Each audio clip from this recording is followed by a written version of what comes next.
BA पाठ 3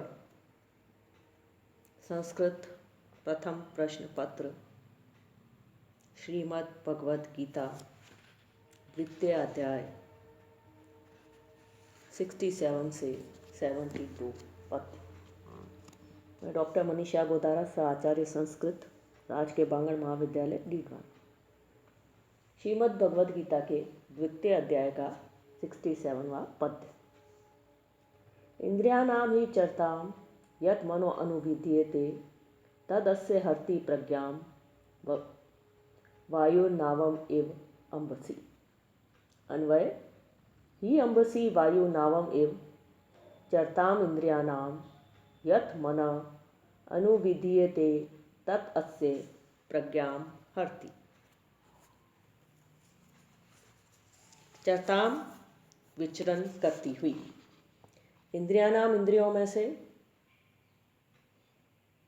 अनुविधीयते साथ लग जाता है, मना मन, अम्बसी जल में,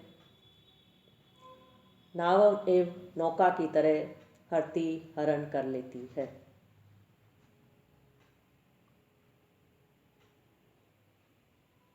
संदर्भ: इंद्रियों के विषयों की ओर आकर्षित होने वाले पुरुष की जो दुर्दशा होती है उसका वर्णन यहाँ करते हुए श्री कृष्ण अर्जुन से कहते हैं कि जैसे वायु जल प्रवाह में नाव को अपनी इच्छा से चलाती है, उसी प्रकार इंद्रियों के साथ विद्यमान मन अयुक्त पुरुष की बुद्धि को स्वेच्छा से चलाता है। जैसे वायु जल प्रवाह में नाव को अपनी इच्छा से चलाती है, उसी प्रकार इंद्रियों के साथ विद्यमान मन अयुक्त पुरुष की बुद्धि को स्वेच्छा से चलाता है।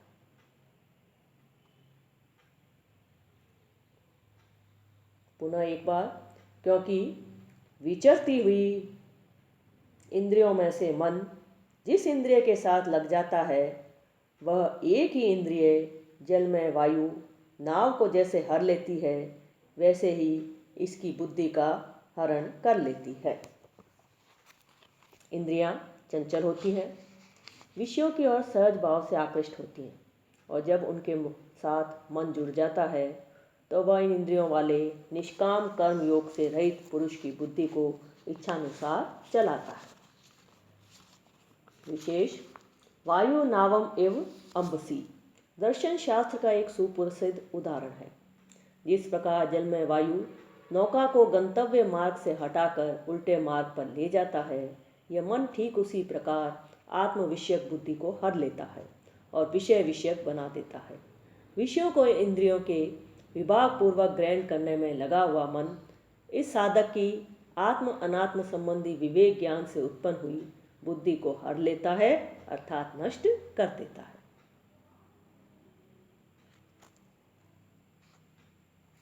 अड़सठवां पद्य। तस्मात्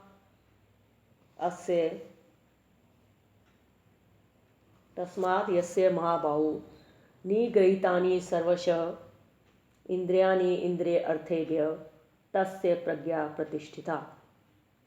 अन्वय: तस्मात् महाबाहु यस्य इंद्रियाणि सर्वशः इंद्रियेभ्यः निगृहीतानि तस्य प्रज्ञा प्रतिष्ठिता। महाबाहु, हे विशाल भुजा वाले, इंद्रिय अर्थेभ्य इंद्रियों के विषयों से निगृहीतानि रुकी हुई, प्रतिष्ठिता स्थिर होती हैं। स्थित प्रज्ञा के लिए इंद्रिय संयम की विशेष आवश्यकता का पुनः वर्णन किया जा रहा है। इसलिए हे अर्जुन, जो अपनी इंद्रियों को विषयों से दूर खींच कर सर्वथा उन्हें अपने वश में कर लेता है, उसकी बुद्धि स्थिर होती है। इसलिए हे विशाल भुजा वाले अर्जुन, जिसकी इंद्रियां इंद्रियों के विषयों से सब प्रकार रुकी हुई होती हैं, उसी की बुद्धि परमात्मा स्वरूप में स्थिर होती है। श्लोक का सारांश यह है कि मन के निग्रह द्वारा इंद्रियों का निग्रह करना सब साधनों का मूल है। विषयों में व्यग्र होकर इंद्रियां इधर उधर दौड़ती रहे तो आत्मज्ञान प्राप्त कर लेने की वासनात्मक बुद्धि ही नहीं हो सकती। अर्थ यह है कि बुद्धि न हो तो उसके विषय में दृढ़ उद्योग भी नहीं होता और फिर शांति एवं सुख भी नहीं मिलता। इंद्रियों को वश में कर लेने वाला व्यक्ति ही स्थित प्रज्ञ होता है।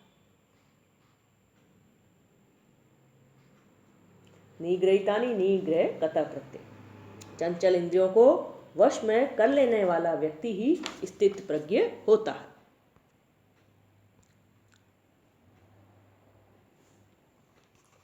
69वां पद्य। या निशा सर्वभूतानां तस्यां जागर्ति संयमी, यस्यां जागृति भूतानि सा निशा पश्यतो मुनि। या निशा सर्वभूतानां तस्यां जागर्ति संयमी, यस्यां जागृति भूतानि सा निशा पश्यतो मुनिः। अन्वय सर्वभूतानां या निशा तस्यां संयमी जागृति, यस्यां भूतानि जागृति पश्यत मुने सा निशा। सर्वभूतानां सब प्राणियों के लिए निशा रात, संयमी स्थित प्रज्ञ, जागृति जागता है, भूतानि सांसारिक प्राणी, पश्यतो मुने ज्ञानवान पुरुष, परमात्मा के तत्व को जानने वाला मुनि। संदर्भ। यहाँ तक स्थित प्रज्ञता में उपयोगी इंद्रिय संयम का निरूपण करने के पश्चात अब पुनः स्थित प्रज्ञ का स्वरूप वर्णन करते हैं। इस पद्य में विषय आसक्त और स्थित प्रज्ञ का अंतर रात और दिन के दृष्टांत से बतलाते हैं।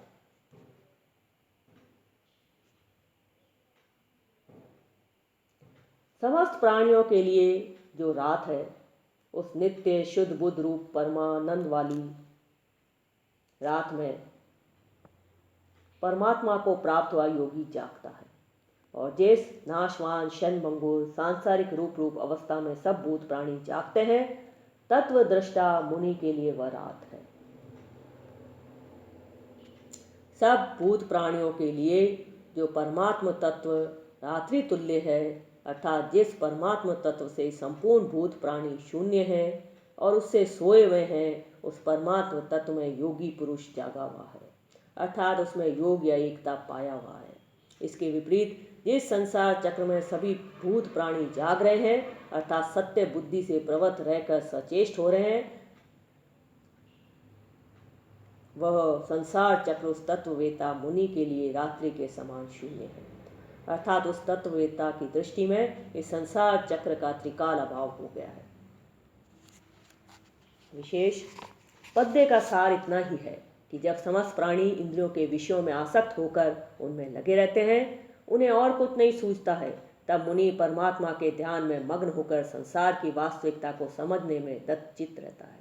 जब वह मुनि सांसारिक विषयों से विमुख रहकर अध्यात्म में मन लगाता है, तो शेष प्राणी उसके प्रति उपेक्षा भाव से रहते हैं।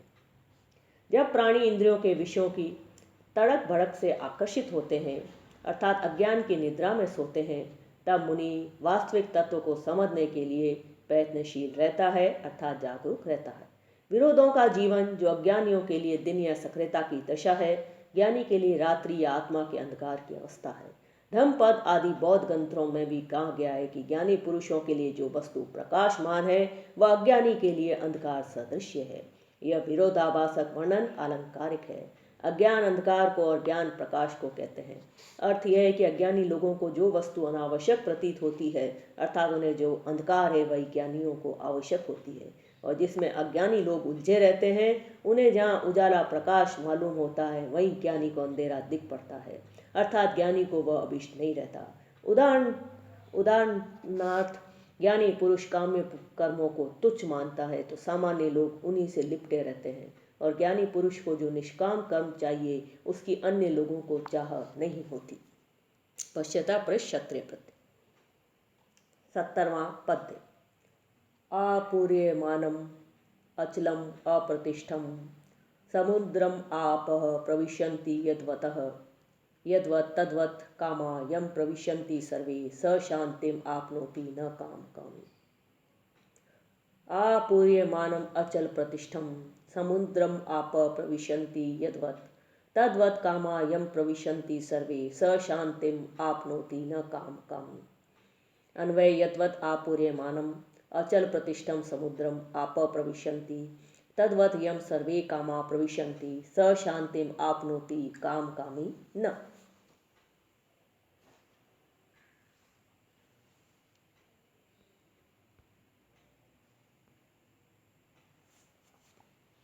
अन्वय यद्वत् आपूर्यमानम अचल प्रतिष्ठम समुद्रम आप प्रविशन्ति तद्वत् यम सर्वे कामा प्रविशन्ति स शांतिम आपनोति काम कामी न।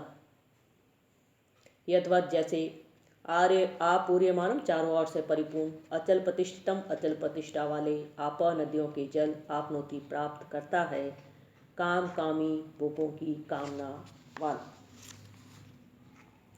त्यागी स्थित प्रज्ञ सन्यासी को ही मोक्ष मिलता है, भोगों की कामना करने वाले को नहीं। इस आशय को समुद्र के दृष्टांत द्वारा प्रस्तुत पद्य में प्रतिपादित किया जा रहा है। नदी आदियों के जल जिस प्रकार लबालब भरे हुए अचल एवं विशाल समुद्र में प्रवेश करते हैं, उसे विचलित किए बिना उसमें लीन हो जाते हैं, इसी प्रकार जिस स्थित प्रज्ञ में समस्त इच्छाएं लीन हो जाती है, उसमें विकार नहीं पैदा करती, वही सुख शांति को प्राप्त करता है, भोग विलास की इच्छा वाला नहीं। नदी आदियों के जल जिस प्रकार चारों ओर से परिपूर्ण लबालब भरे हुए अचल एवं विशाल समुद्र में प्रवेश करते हैं, उसे विचलित किए बिना उसमें लीन हो जाते हैं, इसी प्रकार जिस स्थित प्रज्ञ व्यक्ति में समस्त इच्छाएं लीन हो जाती है, उसमें विकार नहीं पैदा करती, वही सुख शांति को प्राप्त करता है, भोग विलास की इच्छा वाला नहीं। जैसे चारों ओर से परिपूर्ण अचल प्रतिष्ठा वाले समुद्र में नाना नदियों के जल उसमें किसी प्रकार का शोभ उत्पन्न किए बिना समा जाते हैं, वैसे ही जिस स्थिर बुद्धि पुरुष के हृदय रूपी समुद्र में समस्त कामनाएं विकार उत्पन्न किए बिना समा जाती हैं, वही शांति को प्राप्त करता है, न कि भोगों की कामना करने वाला। विशेष भोगों को पाने की इच्छा करने वाले पुरुष कभी शांति प्राप्त नहीं कर सकते, अर्थात उनको मोक्ष नहीं मिल सकता। यहाँ समुद्र का उदाहरण अपना विशिष्ट महत्व रखता है। इस श्लोक का अर्थ यह नहीं है कि शांति प्राप्त करने के लिए कर्म नहीं करना चाहिए, प्रत्युत भाव यह है कि साधारण लोगों का मन फल आशा से या काम में वासना से घबरा जाता है और उनके कर्मों से उनके मन की शांति बिगड़ जाती है। परंतु जो सिद्ध अवस्था में पहुंच गया है, उसका मन फलाशा से शुभ नहीं होता, कितने भी कर्म करने को क्यों न हो, पर उसके मन की शांति नहीं दिखती। वह समुद्र सरी का शांत बना रहता है और सब काम किया करता है, अतएव उसे सुख दुख की व्यथा नहीं होती। बाल गंगाधर तिलक का यह कथन है।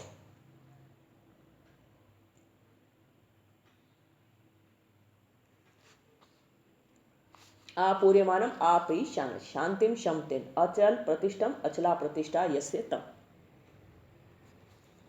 71वां पद्य। विहाय कामान य सर्वान पुमानश्चलति निस्पृह निर्ममो निरंकार स शांतिम अधिगच्छति।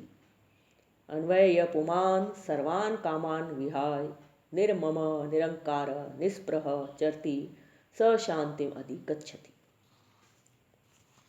पुमान पुरुष व्याय छोड़कर, निर्मम ममता रहित, निरंकार अहंकार रहित, निस्पृह स्पृह रहित, चरति विचरता है, अधिगच्छति प्राप्त करता है। स्थित प्रज्ञा के पूर्ण रूप से लक्षण बताने के बाद यहाँ उसके आचरण के बारे में बताते हैं कि जो पुरुष संपूर्ण कामनाओं का परित्याग करके ममता रहित, अहंकार वर्जित एवं स्पृहा से छूटा हुआ रहकर विचरता है, वही शांति को प्राप्त करता है। जो निष्काम कर्म योगी पुरुष समस्त कामनाओं को त्याग कर ममता अहंकार और स्पृह से शून्य होकर गति करता है, वह शांति को प्राप्त करता है। विशेष यहाँ ब्रह्म रूप होने वाले या सर्व दुखों की निवृत्ति रूप मोक्ष नामक परम शांति को प्राप्त करने वाले स्थित प्रज्ञ अथवा ब्रह्मवेता ज्ञानी के बारे में 3 बातें स्पष्ट की गई है। पहली, वह संपूर्ण कामनाओं और भोगों को पूर्ण रूप से त्याग कर अर्थात जीवन मात्र के निमित्त ही चेष्टा करने वाला होकर विचरता है। दूसरी, वह स्पृहा से रहित अर्थात शरीर या जीव मात्र में भी जिसकी लालसा नहीं है। और नंबर 3, वह ममता तथा अहंकार से रहित होता है। विहाय विहा लिप प्रत्यय निस्पृह निर्गता स्पृहा यस्मात् स बहुभी समास निर्ममा नास्ति ममत्वम यस्य स बहुभी समास। निरंकार निर्गत अहंकार यस्मात् स बहुव्रीहि समास। निरअहम क्रियन, निरअहम क्रियन, निरंकार। 72वां पद्य। एषा ब्राह्मी स्थिति पार्थ नैनां प्राप्य विमुह्यति स्थित्वा अस्याम अंतकाले अपि ब्रह्म निर्वाणम इच्छति। अन्वय पार्थ, एषा ब्राह्मी स्थिति एनां प्राप्य न विमुह्यति अंतकाले अपि अस्याम स्थित्वा ब्रह्म निर्वाणम इच्छति। एषा यह ब्राह्मी स्थिति ब्रह्म को प्राप्त हुए पुरुष की स्थिति। एनाम प्राप्य, इसको प्राप्त करके न विमुह्यति, पुरुष मोहित नहीं होता है। ब्रह्म निर्वाणम, ब्रह्मानंद को इच्छति, प्राप्त हो जाता है। स्थित प्रज्ञ के समस्त लक्षणों को स्पष्ट करने के बाद इस श्लोक में उपसंहार किया जा रहा है। हे अर्जुन, यही ब्रह्म भाव की स्थिति है। इसे पाकर पुरुष मोह अर्थात अज्ञान को प्राप्त नहीं होता है और जीवन की अंतिम अवस्था में भी इस ब्राह्मी स्थिति में रहकर पुरुष ब्रह्मानंद को अथवा मुक्ति को प्राप्त कर लेता है। अर्जुन, ये उपयुक्त अवस्था ही ब्रह्म को प्राप्त हुए पुरुष की स्थिति है। इस स्थिति को प्राप्त करके योगी फिर संसार चक्र में मोहित नहीं होता है। इस स्थिति में अंत समय में भी स्थित होकर निर्वाण ब्रह्म को ही प्राप्त होता है। अर्थात यदि जीवन भर इसमें स्थित स्थिति प्राप्त न हो सकी हो और अंत काल में भी स्थिति प्राप्त हो जाए तो भी वह मोक्ष या ब्रह्म को ही प्राप्त हो जाता है, संसार चक्र में नहीं लौटता। ऐसा इस स्थिति का फल है। हे अर्जुन, ये उपयुक्त अवस्था ही ब्रह्म को प्राप्त हुए पुरुष की स्थिति है। इस स्थिति को प्राप्त करके योगी फिर संसार चक्र में मोहित नहीं होता है। इस स्थिति में अंत समय में भी स्थित होकर निर्वाण ब्रह्म को ही प्राप्त होता है। अर्थात यदि जीवन भर इसमें स्थिति प्राप्त न हो सकी हो और अंत काल में भी स्थिति प्राप्त हो जाए तो भी वह मोक्ष या ब्रह्म को ही प्राप्त हो जाता है, संसार चक्र में नहीं लौटता। ऐसा इस स्थिति का फल है। इस श्लोक में ज्ञान निष्ठा की प्रशस्ति की गई है। यह ब्राह्मी बाल गंगाधर तिलक ने कहा था, यह ब्राह्मी स्थिति कर्म योग की अंतिम और अत्युत्तम स्थिति है और इसमें विशेषता यह है कि इसके प्राप्त हो जाने से फिर मोह नहीं होता। ब्राह्मी ब्रह्मन अनगिप स्थिति स्थाते, निष्काम कर्म योग की पूर्ण अवस्था ही ब्राह्मी स्थिति है। इस अवस्था में पहुंचकर मनुष्य मोक्ष को प्राप्त करता है। प्राप्य प्राप्लिप निर्वाणम निर्गतम वानम गमनम यस्मान तत्प्राप्य ब्रह्मणि निर्वायुच रिच्छति री लट लकार प्रथम पुरुष एक वचन। श्रीमद् भगवद गीता का 2वां अध्याय संपूर्ण हुआ।